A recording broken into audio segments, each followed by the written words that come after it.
Hola, ¿cómo están? Bueno, en principio quiero agradecer a la cuenta Locos por Lacan la posibilidad de poder difundir algunas ideas, pensamientos, lecturas y propuestas otras dentro de lo que es la praxis teórica llamada psicoanálisis.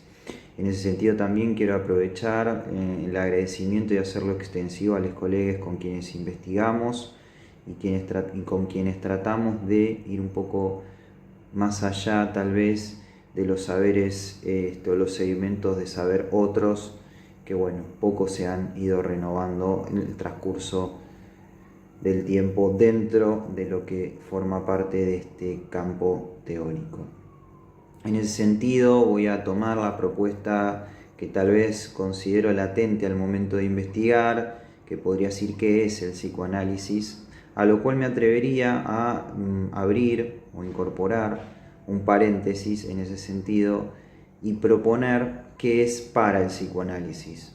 La idea es, con esta pregunta ¿qué es para el psicoanálisis?, pensar una posible ontología de la falta en ser. Nosotros bien sabemos que el campo de la ontología queda reservado a la filosofía, en ese sentido a lo largo de la historia ya con los presocráticos, Platón, Sócrates, Aristóteles, etc. Y así a lo largo de la historia de la filosofía occidental ha sido la subdisciplina más preciada dentro de lo que eran los objetos de estudio de la filosofía. En ese sentido, Badiou rompe con este patrimonio, esta soberanía de la filosofía, y va a decir que las matemáticas tienen como objeto de estudio la ontología, en tanto disciplina del ser en tanto ser, y la filosofía de las verdades, que en ese sentido para Badiou son 4: el amor, la ciencia, la política y el arte. Retomando un poco esta cuestión de qué es para el psicoanálisis, me interesaría poder incorporar la disyuntiva entre lo que es, o el contrapunto entre lo que es la filosofía y la antifilosofía, ¿no? La antifilosofía no la pensamos como la filosofía de lo anti, no es la negación de la filosofía, sino que es otra lógica, es otra posición, ¿no? Es otra escritura. Podríamos pensar a la altura del seminario 17 la filosofía del lado del discurso del amo, donde en el agente tenemos el S1, es decir, el significante amo, y la antifilosofía en el discurso del analista, en el discurso y la posición ética del analista, en donde el objeto o el semblante de objeto hace de agente y el saber es aquello que se va a ubicar en el lugar de la verdad. Entonces podríamos pensar del lado de la filosofía, la existencia o no del otro, es decir, la pregunta por la existencia o no del otro va en detrimento de Dios es inconsciente, digamos, es una gran contradicción, bueno, mismo dicha por Lacan también en su momento.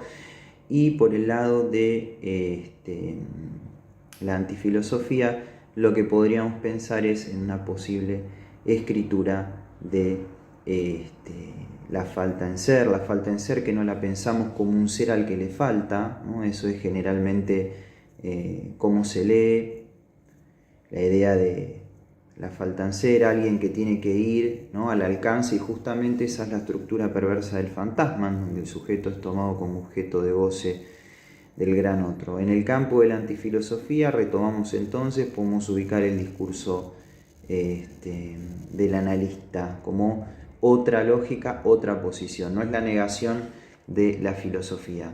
Para complementar un poco la idea de antifilosofía, me gustaría leerles una breve cita de Lacan. Ustedes bien saben que Lacan utiliza un neologismo y tiene en el plano de la ontología una fuerte influencia heideggeriana, ¿no? En ese sentido podríamos ubicar justamente que Lacan va a sostener que el yo no es un ser, es un supuesto de lo que habla, soledad que de una ruptura del ser deja huella. Esto a la altura de la década del 70, cuando Lacan utiliza la vergonzontología, ¿no? También tenemos una intrépida pregunta de un joven Miller en el año 64, a la altura del seminario 11, en la cual le pregunta a Lacan cuál es su ontología, es decir, qué es para el psicoanálisis, ¿no? Esa es la pregunta a la cual un intrépido Miller le dirige a un Lacan que justamente está hablando de los fundamentos del psicoanálisis. Es decir, si tendríamos que pensar en la ontología para el psicoanálisis, la idea es una minúscula letra, el gran invento lacaniano, eso que se sustrae del campo del otro y que posibilita y efectúa un sujeto a través de la lectura del analista y la manipulación de significantes, que se llama pequeño objeto causa de deseo. Entonces podríamos pensar que del lado de la filosofía tendríamos la ontoteología, que es la ontología clásica, ¿no? Es decir, aquello que marca hacia dónde las cosas tienden, ¿no? Y por el lado de la ontología tendríamos ya más con una influencia badiana y también lacaniana, ¿no? La teoría axiomática de conjuntos, cuyo epicentro justamente es una paradoja, que es el conjunto que no contiene elementos, entonces conjunto de qué es.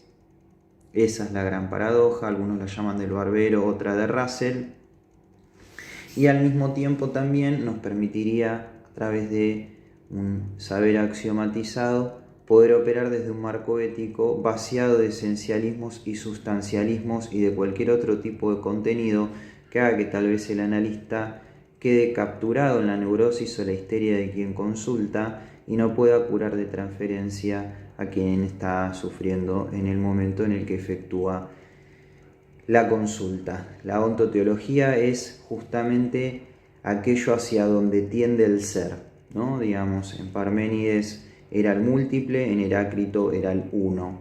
En Platón es la idea del bien. Y en Lacan, bueno, en Lacan hay ontología, no ontoteología, justamente es una lógica opuesta, es otra lógica, no es la negación de la universal afirmativa, ¿no? La castración es la lógica del no todo, justamente no es la negación de lo que para Aristóteles era la verdad universal o particularmente válida.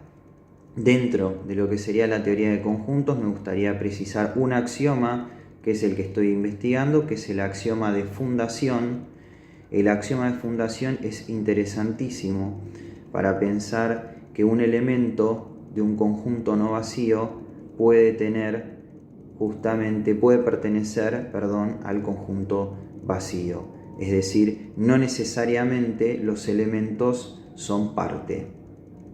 Bueno, espero que les haya interesado el video. Cualquier consulta pueden dejar sus comentarios para pensar más allá de aquello que se sostiene desde una cita de autoridad y para poder pensar una práctica por fuera de la lógica o de la verdad autorial. Un saludo, gracias.